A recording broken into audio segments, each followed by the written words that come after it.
সৰুতে পঢ়া বুধিয়ক কাউৰীৰ সাধুটো তোমালোকৰ নিশ্চয় মনত আছে, নহয়নে? সেই যে ভৰ দুপৰীয়াৰ প্ৰখৰ ৰ'দত ভাগৰি জুগৰি পানী বিচাৰি হাহাকাৰ কৰি ফুৰা কাউৰীটো, ক'ত ক'ত যে বিচৰা নাছিল সি, অথচ তাৰ বাবে নাছিল ক'তো এটুপি পানী। ইফালে সিফালে চাই দূৰত সি এটি কলহ দেখা পাইছিল। মনত অনেক আশা লৈ সি কলহটোৰ ওচৰলৈ উৰি গৈছিল। হয়, কলহটোৰ তলিত পানী আছিল, কিন্তু কোনোপধ্যে তাৰ ঠোঁট সুমুৱাই সেই পানী ঢুকি পোৱা নাছিল। এতিয়া কি কৰা যায় ভাবি থাকোঁতে মনত তাৰ এটা বুদ্ধি খেলাইছিল। সি ওচৰতে পৰি থকা দম এটাৰ পৰা এটা এটাকৈ শিলগুটি আনি কলহটোত পেলাই দিছিল, যাৰ ফলত পানীখিনি ওপৰলৈ উঠি আহিছিল। তেতিয়া তাক আৰু কোনে পায়? সি হেঁপাহ পলুৱাই পানী খাইছিল আৰু তাৰ পিছত আনন্দ মনেৰে আকাশলৈ উৰি গুচি গৈছিল। অলপ যদি পাহৰিছিলাও, এতিয়া নিশ্চয় মনত পৰিছে। আজি ময়ো তোমালোকক এটা চৰাইৰ কাহিনী ক'ম। বুধিয়ক কাউৰীৰ তুলনাত এইটো কাহিনী মডাৰ্ণ। এইটো অৱশ্যে কাউৰীৰ নহয়, এইটো এটা সাগৰীয় পক্ষীৰ কাহিনী। চিগাল নাম নিশ্চয় শুনিছা, নহয়নে? আমি আজি যি বিশেষ চিগাল চৰাইটোৰ বিষয়ে কথা পাতিম, তাৰ নাম জোনাথন লিভিংষ্টন চিগাল। তোমালোকে চৰাইৰ কাহিনী বুলি ভাবি ইয়াক কিন্তু সহজভাৱে নল'বা। 1970 চনতে ৰিচাৰ্ড বাকে লিখা এই অসাধাৰণ কাহিনীটোৱে বছৰৰ পিছত বছৰ ধৰি কিমান মানুহক যে প্ৰেৰণা যোগাই আহিছে তাৰ কোনো সীমা সংখ্যা নাই।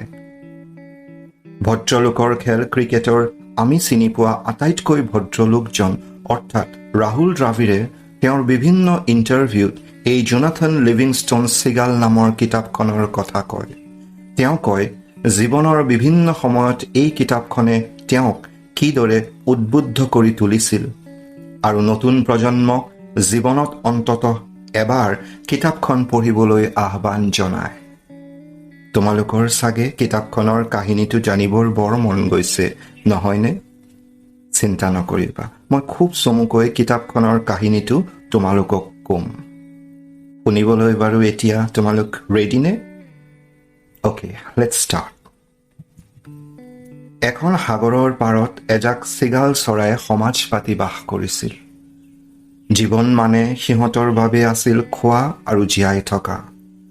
দিনৰ দিনটো খাদ্যৰ সন্ধানত ঘূৰি যি পাইছিল সেয়া সিহঁতে খাইছিল আৰু ৰাতি টোপনি গৈছিল।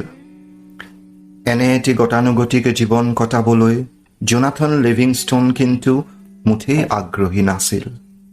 খাদ্যবস্তুৰ সলনি আকাশখন আছিল তাৰ আকৰ্ষণৰ কেন্দ্ৰবিন্দু। অনবৰত সি আকাশৰ পিনে উৰি গৈছিল। এদিনতকৈ সিদিন আৰু অধিক ওপৰলৈ উৰি যাবলৈ চেষ্টা কৰিছিল। গতিবেগ কেনেকৈ বঢ়াব আৰু নিয়ন্ত্ৰণ কৰিব পাৰি তাক লৈ অনবৰত সি পৰীক্ষা নিৰীক্ষা কৰিছিল। এনেবোৰ কাৰ্যই তাৰ মাক দেউতাকক চিন্তিত কৰি তুলিছিল। তেওঁলোকে তাক আন চিগালবোৰৰ দৰে সমাজৰ নিয়ম নীতি মানি দায়িত্বশীলভাৱে জীৱন নিৰ্বাহ কৰিবলৈ পৰামৰ্শ দিছিল। তেওঁলোকৰ কথা মানি অলপ দিন সি আন চিগালবোৰৰ সৈতে খাদ্যৰ সন্ধানত গৈছিল যদিও সেয়া কিন্তু স্থায়ী নহ'ল। সি কেনেকৈ উপেক্ষা কৰিব পাৰে তাৰ হৃদয়ৰ তীব্ৰ আহ্বান? সেয়ে পুনৰ আৰম্ভ হ'ল আকাশ খেদি যোৱাৰ অনুশীলন। এনেদৰে এদিন অনুশীলন কৰি থাকোঁতে সি বহু ওপৰলৈ গুচি গ'ল। ইমান ওপৰলৈ কেতিয়াও কাহানিও হয়তো আন কোনো চিগাল উৰি অহা নাই, অহাৰ সপোন দেখা নাই, সি মনতে ভাবিলে। তাৰ ভাল লাগি গ'ল। সেইদিনা সাগৰৰ পাৰত সিহঁতৰ এখন সভা বহিছিল। জোনাথন লিভিংষ্টনে ভাবিছিল সিহঁতৰ মাজৰ জ্যেষ্ঠ কোনোবাই হয়তো তাক আকাশত উৰা দেখিছিল। তাৰ দৰে উৰিব পৰা আৰু কোনো নাই। সেয়ে তাক সন্মান জনাবৰ উদ্দেশ্যে সিহঁত তাত গোট খাইছে। সঁচাকৈয়ে তাক নাম ধৰি মাতি খালী ঠাই এডোখৰত থিয় হ'বলৈ কোৱা হৈছিল। সভাত গোট খোৱা জ্যেষ্ঠসকলে জোনাথন লিভিংষ্টনৰ আচৰণত উদ্বিগ্নতা প্ৰকাশ কৰিছিল। সন্মান নহয়, তাৰ দায়িত্বহীনতা, কৰ্তব্যবোধৰ অভাৱৰ বাবে তাক তিৰস্কাৰ কৰা হৈছিল। এটা সময়ত সৰ্বসন্মতিক্ৰমে তাৰ অনুশাসনহীনতাৰ বাবে তাক সমাজৰ পৰা বহিষ্কাৰ কৰা হ'ল। এই সিদ্ধান্তত অৱশ্যে বিচলিত নহৈ এখন নতুন সমাজ, নতুন পৃথিৱীৰ সন্ধানত জোনাথন উৰা মাৰিছিল। এনেদৰে অলপ দূৰ গৈ সি এহাল উৰণীয়া চৰাই লগ পাইছিল। সিহঁতৰ উৰণ শৈলী দেখি সি বুজি পাইছিল যে সিহঁত সাধাৰণ চৰাই নহয়। সি সুধিছিল, তোমালোক কোন? সিহঁতে কৈছিল, আমি তোমাৰ ভাতৃ। ইয়াত তোমাৰ শিক্ষা ইতিমধ্যেই শেষ হৈছে। আমি তোমাক স্বৰ্গলৈ লৈ যাব আহিছো। সি কিবা সোধাৰ পূৰ্বেই সিহঁত দুটা উৰা মাৰিছিল। সিহঁতৰ ঠিক পিছে পিছে ডাৱৰৰ আৱৰণ ফালি ওপৰলৈ উৰি গৈছিল জোনাথন লিভিংষ্টন। এটা সময়ত সিহঁত এডোখৰ ঠাইত নামিছিল য'ত সংখ্যাত তাকৰ যদিও কিছু সংখ্যক সিহঁতৰ প্ৰজাতিৰ চিগাল দেখা পাইছিল। সেইদিনাৰ পৰা ঠাইডোখৰ জোনাথন লিভিংষ্টনৰ বাবে হৈ পৰিছিল নিজৰ ঠাই। পূৰ্বে এৰি অহা ঠাইৰ তুলনাত ইয়াত দেখা আটাইতকৈ ডাঙৰ পাৰ্থক্যটো হ'ল যে কেৱল খাদ্যৰ সন্ধানত ব্যস্ত নাথাকি ইয়াত সকলোৱে নিজৰ মাজত লুকাই থকা সামৰ্থ্যৰ বিকাশ ঘটাই কেনেকৈ পাৰফেক্ট হ'ব পাৰি তাৰ অনুশীলনত অনবৰত লিপ্ত হৈ থাকে। নিজ সামৰ্থ্যৰ উৎকৰ্ষ সাধন জোনাথন লিভিংষ্টনৰ বাবে হৈ পৰিল এক সাধনা।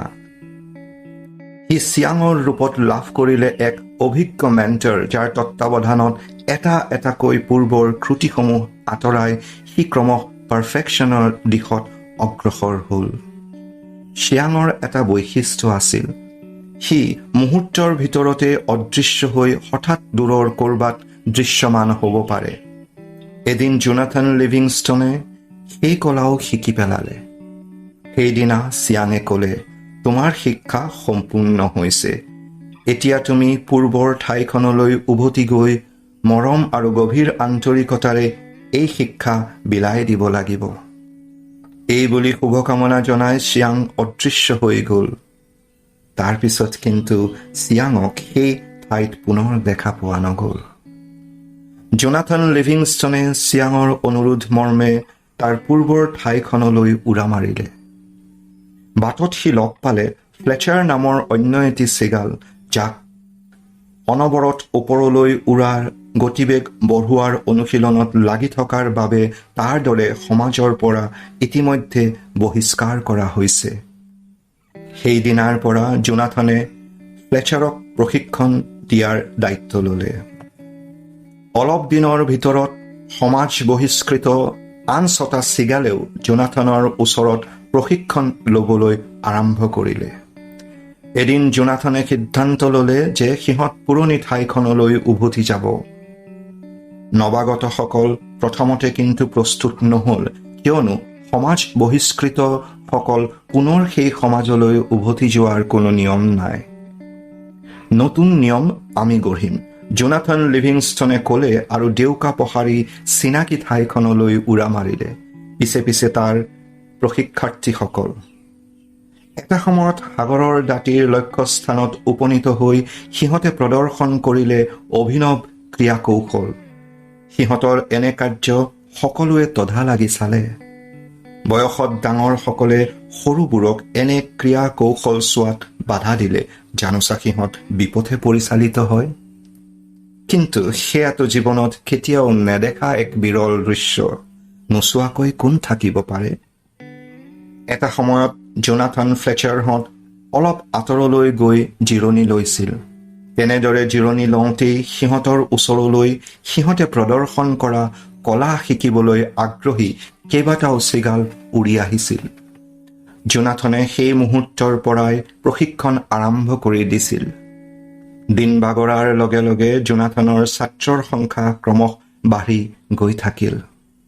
এটা সময়ত ফ্লেচাৰেও প্ৰশিক্ষকৰ ভূমিকা দায়িত্ব সহকাৰে পালন কৰিলে। এদিন হঠাৎ জোনাথনে ফ্লেচাৰক ক'লে, তোমাৰ হাতত প্ৰশিক্ষণৰ দায়িত্ব অৰ্পণ কৰিলোঁ। মই যাওঁ।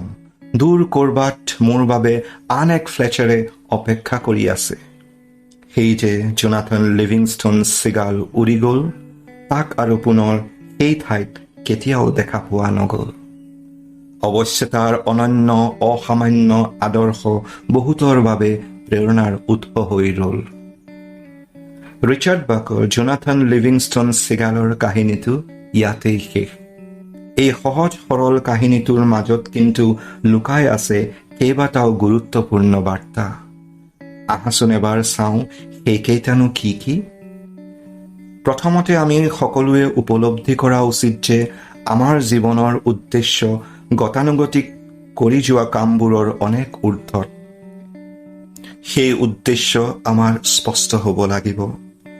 দ্বিতীয়তে, সমাজে সদায় এটা প্ৰচলিত নিয়ম নীতি সম্বলিত গতানুগতিক জীৱনক সমৰ্থন কৰে। সোঁতৰ বিপৰীত চিন্তাৰ বিৰোধ সমাজে সদায় কৰি আহিছে।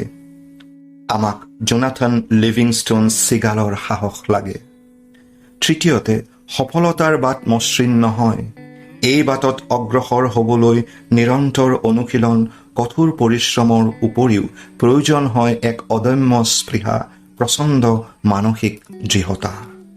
চতুৰ্থতে, জোনাথনে সিহঁতে বাস কৰা ঠাইখন স্বৰ্গ নেকি বুলি সোধা প্ৰশ্নৰ চিয়াঙে দিয়া উত্তৰটোৱে ব্যক্তিগতভাৱে মোক যথেষ্ট প্ৰভাৱিত কৰিছিল।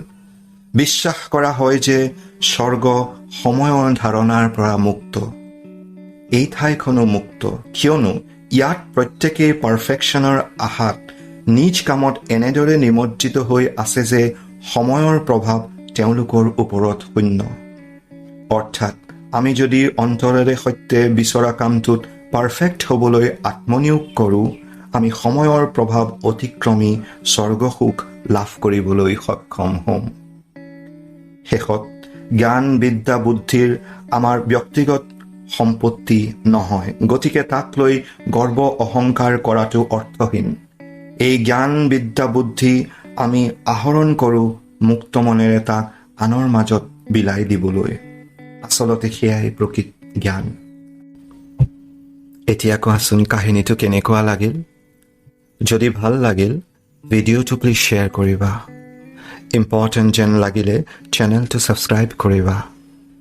এই চেনেলটো তোমালোকৰ বাবে। তোমালোকৰ প্ৰয়োজনীয়তাৰ প্ৰতি লক্ষ্য ৰাখি আমি ইয়াৰ ছেগমেণ্টসমূহ প্ৰস্তুত কৰিবলৈ চেষ্টা কৰিছোঁ।